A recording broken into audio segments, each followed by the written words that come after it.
This is the Reflector Reflections podcast. My name is Annie. Join me as we journey around the world, talking with fellow human design reflectors as they experiment and navigate their unique design.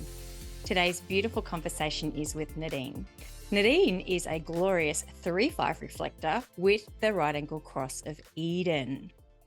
Welcome, beautiful soul. I'm really excited, and we're just going to let this conversation flow where it needs to. I know roughly where it's going to go, but surprise me.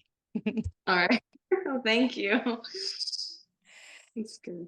As we do, Nadine, we want to talk about you. We want to hear about you. And the first question I'd love to know is, how did you find human design, or human design find you? Yeah, so human design came to me through a friend, and I was getting a reading done by them. It was more astrology, but in the reading, they just brought human design. And they're like, I happened to look at your human design chart because I got so curious. And then so they told me about like the cliff notes of human design and what a reflector is. And I didn't pay too much attention to it at the time, but like we also worked together. So I started asking questions. And over time, I was like, okay, this is really resonating more than anything has ever has in my life. Wow. Yeah. And how did that feel? Obviously, you sort of like tied it in with your astrology, because I know that can be huge, just having someone read your astrology chart. It's like, how do you know this about me? And then you double it up with human design. She's like, oh my God. Did you feel stripped and vulnerable? Yeah, I did feel vulnerable. I also felt very seen. I just like astrology. I've, liked bits and pieces of it. And just like reading the whole charts, but like just human design and learning about my profile over the years, and just initially just knowing my type was just like so validating because I'd always felt so different. Like everyone is different, but I just felt like I couldn't put a words to like the feeling that I had in my body a lot of the times when I'm like thinking about things a certain way or whatnot. And just like learning about the reflectors, I just felt like really good. Um, Also, because I had seen like a psychic reader not long before, and he like described it without like saying, oh, you're a reflector. And he's like, you're like a sponge and you like take so much in, but you got to remember to wring yourself out. That's a really good quote. Do you Yeah, yeah. do you kind of because sometimes when somebody will say these profound things to us, it's something that brings us back. Do you find that Mhm. that's one of those sayings in your head? It brings you back if you're feeling like you've absorbed too much? Yeah, absolutely. It definitely brings me back. Bear, sorry. No, that looked amazing because you look like an angel with a big halo. Her door just opened and the light illuminated around her head, and she just looked like this Mary, Mother of God figure. It's beautiful. But yeah, I do go back to that phrase a lot just because like it just made so much sense without even knowing what human design was at that time. And now Mm. there's like all this language and tools with human design that makes it easier to like absorb, but also like observe when necessary.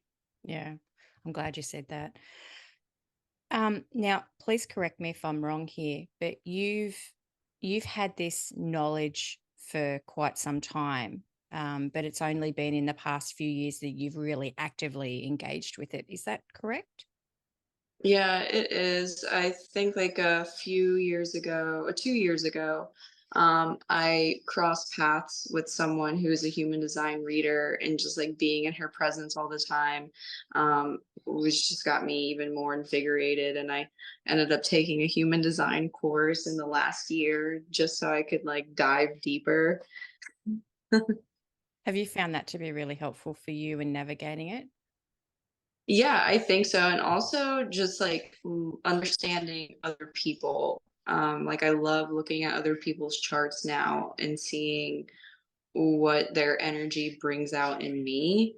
Yeah. And just like very much like figuring out, okay, what kind of energies do I want to interact with, especially if, like, for example, if I want to like get a lot of things done, like I want to be around a generator or versus another reflector, even though I've only met one reflector in my life, in real life. I'm so curious to ask, from your point of view, in taking these courses that you've done or course that you've done, how did you Mhm. feel that the reflector content was delivered? Putting you on the Uh, spot there. no, no, I feel strongly about this because I feel like it was a someone who wasn't a reflector. Um, that was offering the course, and they're an amazing person, and I follow their stuff all the time. Obviously I wouldn't have taken a course with them otherwise, but the reflector content is lacking. um I just feel like it's so regurgitated from whoever is sharing human design that isn't a reflector. There's just the same words being used, the same descriptions, and I feel like there's so many more nuanced layers to it. And it can be a little frustrating because I feel like while reflectors are intuitive and um, I can't think of a better word right now, but like kind of more like passive in nature. I also feel like there's a lot to be said with the different energies that come in throughout the month and what we can play into. Yeah. Um, and so many things that I don't even know yet, but since there's not enough content describing reflectors currently, like I've had a struggle learning about the phases and that kind of granular topics. Yeah. And I'm really glad. Thank you for being honest there, because it is true. We kind of have to teach ourselves a lot of this, or lean into each other, and we're all just trying to figure it out. And no two Mhm. person is ever the same. Hey, even reflectors, like even if we've got similar charts or similar profiles, we're so uniquely different because of our life experience and how we've come into this world, and sets us up for a lot of different variables. Mhm. Speaking of your variables in your life growing up, now that you have this knowledge of yourself, have you done that journey of looking back throughout your life and your childhood and seeing a lot of that? Would you like to share little girl Nadine and how she grew up? Yeah, so it's like really, I mean, like a lot of my childhood wasn't the best, but when like people say like children lived their design so purely, I definitely like look at little Nadine and how purely she was just living her design. And just from like really like tangible examples, just like changing multiple times through the day in different costumes and playing around with just like acting and clothing.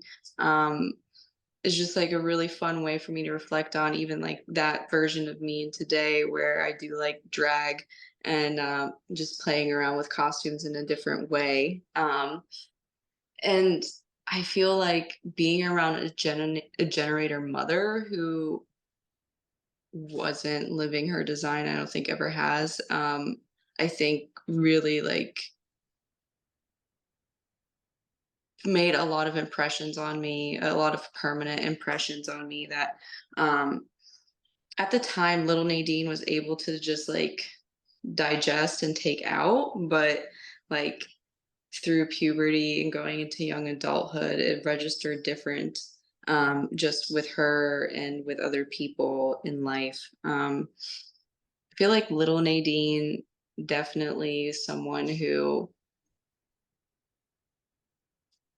was able to like, I don't know. She was, I don't know how to describe this. Like little Nadine was able to like adapt, and I can still do this, but like we moved around a lot as a child, so like being able to adapt and to flow and like kind of like morph into different crowds and beings like a chameleon is like very resonant. And just being able to like match the energy of the space, like little Nadine definitely did that flawlessly. Like today I can do that too, but I also get like my just like life and my feelings get in the way and I'm like, nah, I want to be more introverted, even though like I'm at this bubbly event. Like I don't feel that. I if love that that you makes say sense. that it seems, and this is just my personal viewpoint, it just feels like when we're younger, we're more resilient. And I don't like to Mhm. throw that word around, resilient, but maybe the more conditioning we have as we get, especially through those teenage years, it's harder. I just really felt what you said there about, now you can still do it, but it just feels off. It just feels like, I know for me, it feels like I'm forcing things sometimes. It's like I'm Mhm. forcing myself to wear a mask or a charade, and I Yeah. don't want to. Does it feel like that for you too? No, absolutely. Yeah, it really is like that. And I just feel like it is the conditioning that happens over time and certain societal things that you have to show up and dive in. Yeah. Yeah. And you just don't want to. And a part of you really deep down just goes, I don't want to do this, but you feel you have to be a good Hmm. girl. Yeah. What are some of the challenges that you faced in this process of discovering you're a reflector, like from the first time that I guess you knew it and then you sort of spent those couple of years kind of waiting in it, and now the last couple of years really going into it? What are some of the big challenges that you have faced yourself? We got a third line here, and I know that you would have. How does that profile feel even? But let's take it back. What are the challenges that you first faced in discovering this? Um, like directly relating to human design or just in life? Both. Okay. Um, well, I think one of the major challenges was just like putting like how I felt into words with close friends. I think just my ability, one of the biggest challenges was finding the ability to digest the information and the right information to learn. Um, because at the time, like even just like a few years ago, at least here, um, a lot of human design information wasn't out and available. And it was just mainly like I was reading Raw, that's his name. Alan Krakow. Yeah. Yeah, yeah, yeah. But his the way he describes human design is actually very hard for me to comprehend. So that was super challenging. Um, just reading the chart in itself wasn't very intuitive, and I still like it's not that intuitive to me. So I'm like, look at this cool thing, y'all, and they're like, oh my god, what is this? um, but yeah, just like trial and error in life too. That's like a whole another story and just me and my ability to like I suffer from perfectionism. So I think in the past few years it's really like understanding the profile bit too and leaning into that and telling my friends who have 3-5 like I understand, but sometimes things can be just good enough. It doesn't have to be perfect because it'll just like the trial and error and the shadow for me is like leaning into perfectionism will make me stagnant, and then that will make my like reflector shadow bits come out too, where I just morph, where I do what I'm told and I'm like just absorbing and I'm not like reflecting back out anything. Mm. I could so see how that would be challenging, just hearing what you're saying there. The third line's, let's just be loosey goosey here, but, there to experiment. It's much more than that, but let's just say that. Whereas you've kind of been conditioned to be, no, you've got to have it done right the first time.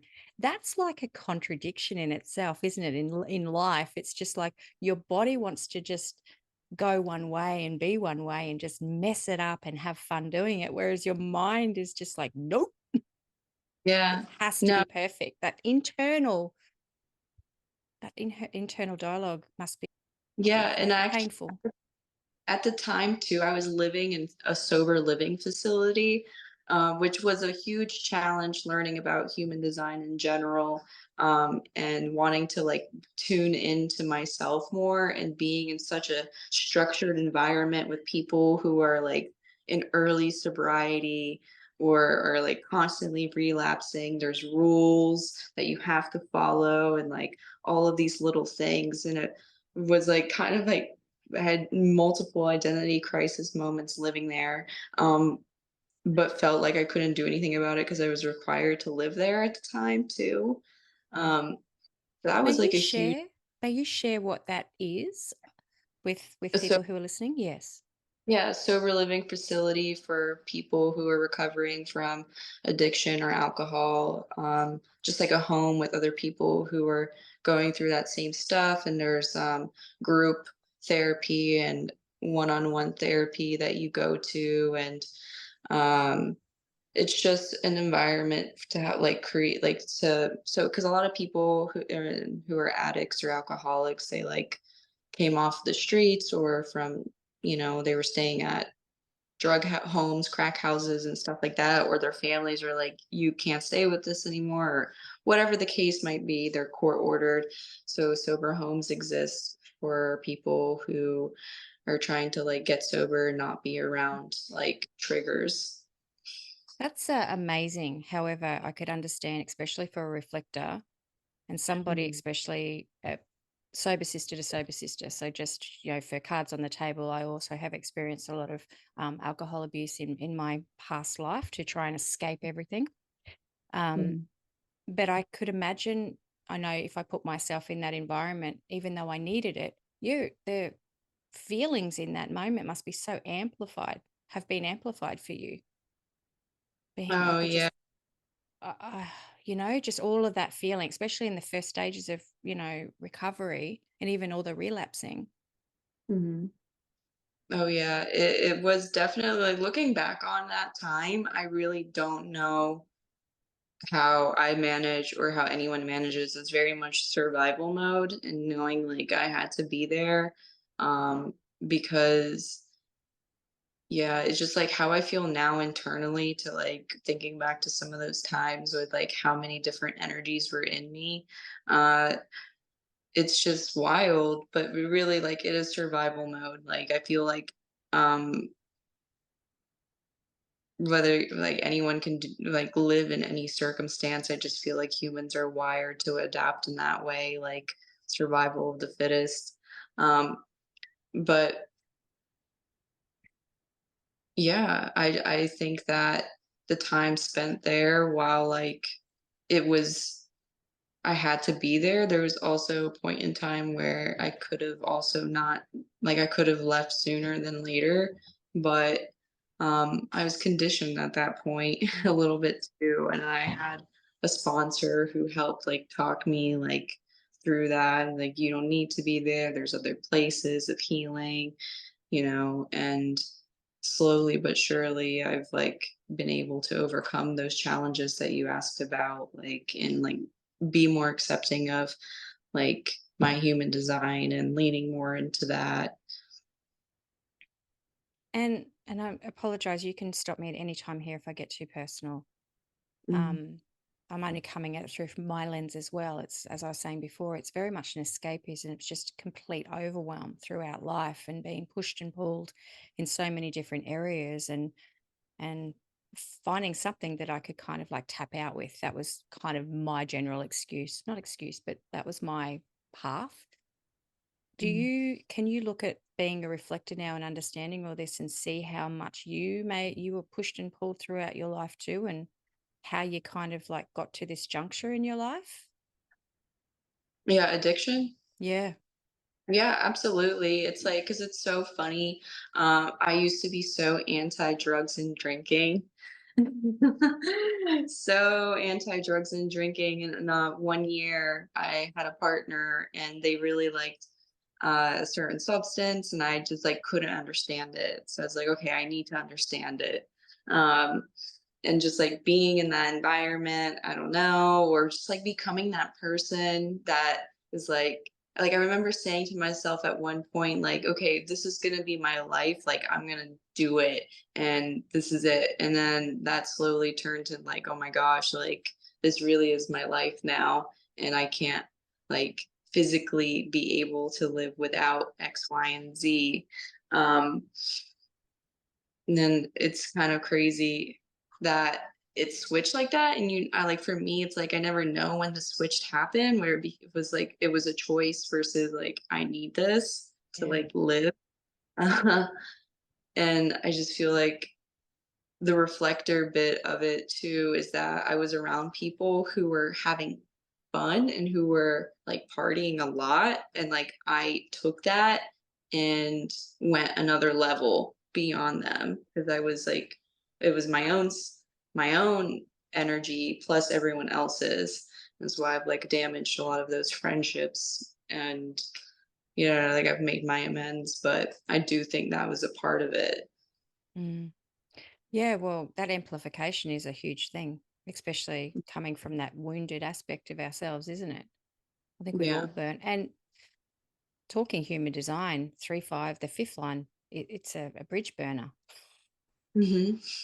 Um, have you experienced that, friend? The burning of bridges with friendships. It's Yeah, yeah. Honestly, like I'm so envious still sometimes of people who have lifelong friends. Like the longest friendships I have stem back from college at this point, which is like 5, 6, 7 years ago. People who have like childhood friends from 20 years, it just mind boggles me because I feel like for every phase of life, like people have come and gone. And it's rare when people pop up again. I think it's beautiful when people can grow together, but like the burning of bridges is just like, or is so present in my story. And sometimes it's just been because like we moved, like I moved like 20 times in my life. So it just happened naturally.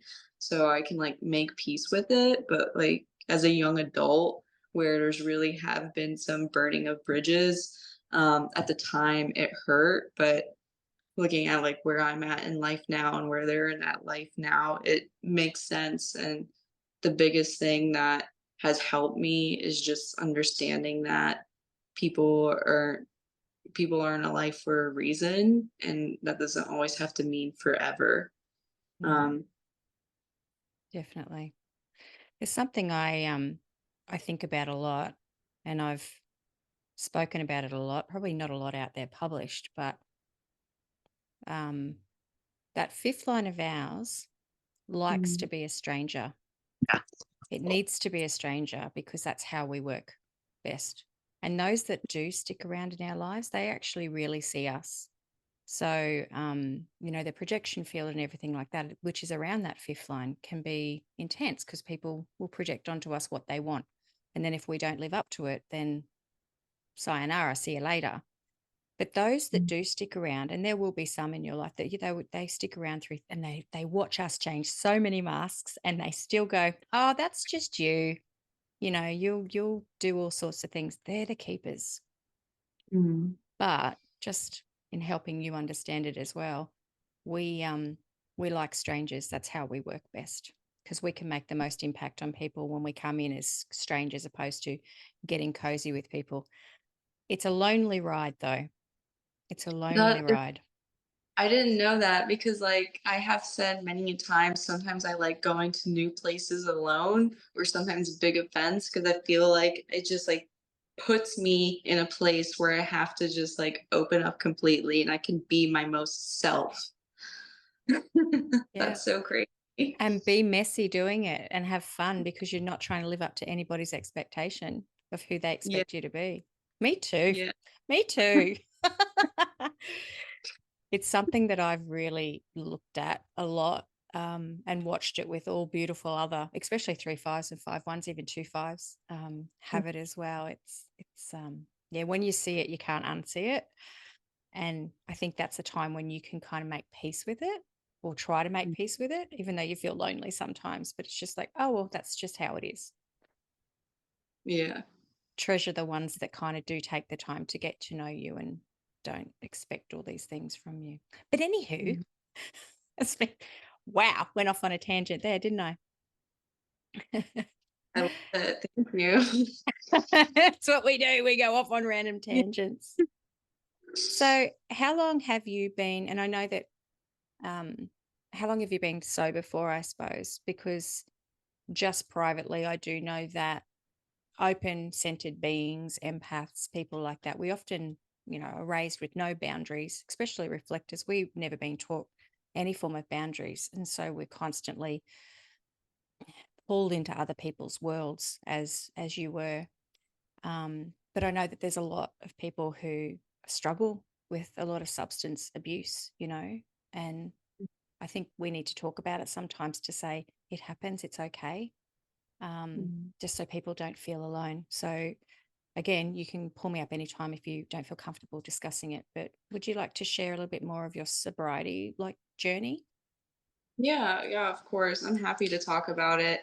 So I've been sober since March 29th, 2019. Um, and it really is a blessing. It's so silly too. Like my bottom was very minimal, but like as far as I was drinking and I had the last drink was just like 2 beers. But the amount of despair and self-loathing that I felt, I was just like sobbing on the floor in my room, just like praying to God or to whoever to like help me out of this because I just like couldn't conceive another life. Um, and that is so it's like, yeah, that sent me like the journey of addiction and alcoholism it wasn't that long. Like it really started when I was in college and it probably went hard for a few years. But it's also said too in the Alcoholics Anonymous big book that women's journeys tend to be shorter but can hit harder than some of men's, and it's very binary, but I have seen it a lot through talking with other people who are in recovery. And yeah, like I went really really hard for a short amount of time. I'm definitely grateful to be alive, and just like that bottom and the next day being sober, I went um, into therapy. I was already on probation, and I had a friend who had went through sober living and had had like loved it. Yeah, I could like see and feel the changes in him. I was like, okay, maybe I need to do something like this because I was also really terrified that I was be going to jail. So at the time, I was very much like what can I do to help myself like maybe like get sober. Like I wanted to be sober but I didn't want to do it in the way that like the court or the system wanted it to happen. But I like happened like just said passingly to my therapist and PO like sober living, and then that kind of landed me in there. And even my journey in sober living, like my plan was to like do it my own way, but that wasn't an option. And while it was hard being there, I'm really grateful for it because it definitely like it changed to okay, I want to get sober my way. It's like I'm gonna get sober in the way that is gonna give me the most healing at the time. And that's like through 12 steps of AA and sponsorship and fellowship and whatnot. And I really think that like the my journey of sobriety has shifted because it started so like structured and so like traditional. And like since moving out, I have been able to like do things that I was afraid to do, like listen to certain music that would trigger me or go to festivals or like, oh, you can have fun sober. It's like relearning all of these things because my using and drinking wasn't that long. um and I still like to this day have to I'm like rewiring myself like no, like for most of your life you like to do things sober and you had no problem like getting up and dancing in front of people completely sober. Like that short amount of time of me using and drinking has still affected me and like my ability to just like go out and do certain things or enjoy certain events. I hope I answered your question. You did, you did. Yeah. And just hearing you, it is uh, my journey kind of, I started reading that book by Annie Grace. I Mhm. don't know if people have, it's just The Sober Life. And she doesn't talk about just stopping straight away. It was just how it, for me, and I guess here's my first line coming in, the investigative line of just going, okay, she made me see that this was actually a physical issue. You know what I Mhm. mean? Like there was other issues, but there was more of a physical dependency. Um, and what was also illuminating to me is that we are thrown into these cultures at a very early age. Like, I don't know if your parents drank. My parents didn't drink, but I was a kind of rebel. And so I went out and kind of got in with the crowd. And even with my children growing up, like I realized how much we're, the beer commercials on the TV at Super Bowl and big sporting events, like it's always thrust in your face that to have alcohol or drugs, or not so much drugs, but alcohol especially. Oh, it's fun. You go to a sporting event and that's what you do, or you go to a festival and that's what you do. So I feel like it's even conditioned unconsciously in us very early. So No, it definitely is. yeah, crazy. So Mhm. as a part of your sobriety, do you sponsor people yourself? Like, are you at that point, or is that I don't know how that process works. Forgive me. No, so yeah, my sobriety journey has like evolved so much, and I did sponsor people when I was actively in AA. I'm not in AA anymore, Yeah. and that was a really tough decision to make. That was not easy. That took a lot of time and chatting with people. But yeah, I when I was in AA, I was a very active person. Like I loved it. Like it brought me so much joy, like being of service and being in fellowship and working with others, having my sponsor and whatnot. But I think like whether this is like human design related or not, like I think a piece of it is. At some point, like the healing of the rooms wasn't happening anymore. And the rooms, and no matter what rooms they were, like I lived on the road full time, and it didn't matter if I was in Arizona or California or in Ohio. The meeting, the environment, the space, the message wasn't hitting the same way. And that was like a lot of conversation with my sponsor and other people about like, no, I think it's something deeper. Like I think I need to find healing elsewhere, find Mm. community elsewhere. Not that I'm going to say goodbye completely to my sober network, but just being like being okay that okay, this place literally isn't making me feel good anymore and I have to honor that. Yeah, absolutely.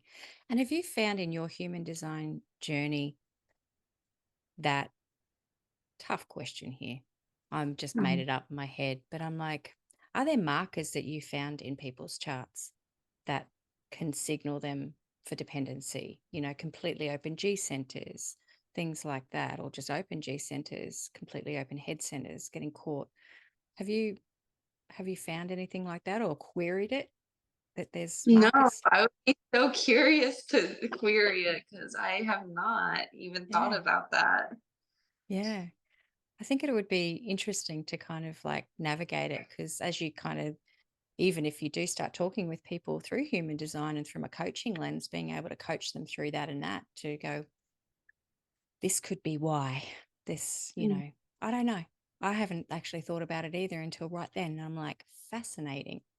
yeah. We'll both go down another rabbit hole after this. We'll be like, where can we find this in the chart?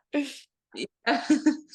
I just know that, some people after this, they may reach out and just sort of say me too and things like that. So don't Mhm. know if that's okay with you, but I find that a lot No, of people really like to connect with those that they can connect with yeah, no, privately. I love chatting with people. I love it. Just any like this sobriety, addiction, anything, reach out. I love it. Yeah. Might Yeah. be a future endeavor for you, friend. Yeah. Coaching sobriety through the human design lens. There you No, go. yeah. Put that on a tote bag. Yeah. Bringing it back to you, though, and your human design journey, have you, just in your discovery of it and the knowledge that you've had and your lived knowledge, would you recommend anything to somebody first discovering human design? Mm. My recommendation is just start with the basics. Just start with your type and the profile for me, and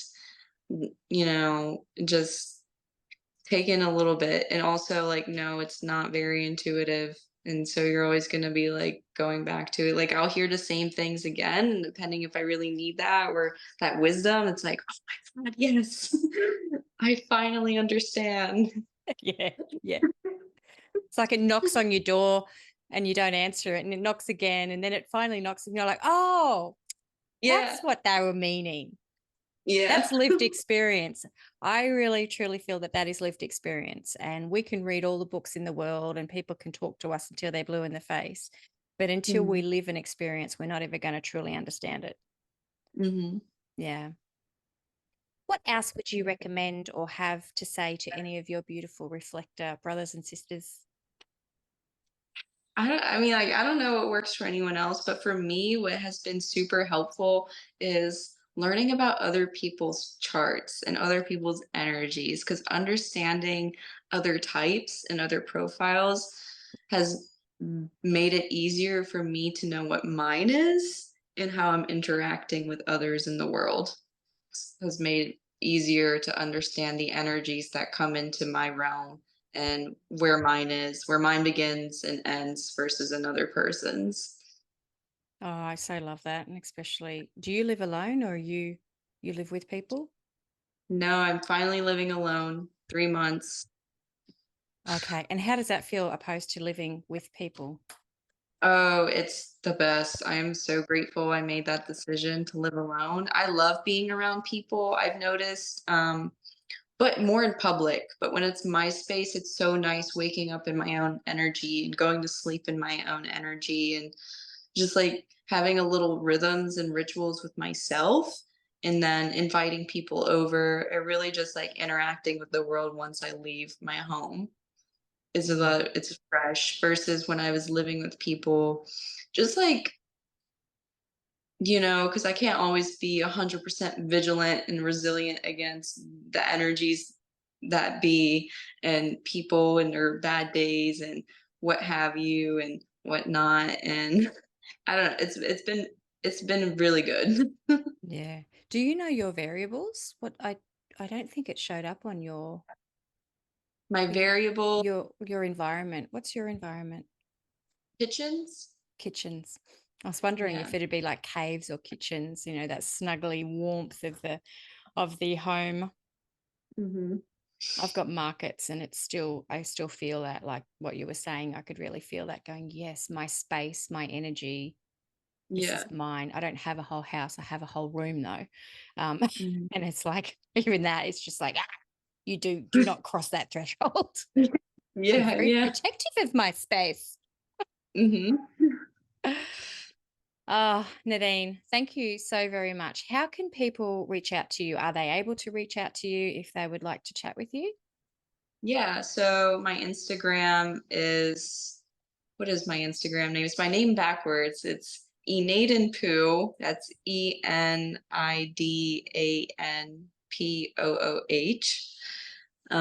That is the best way to reach me. I don't have Facebook.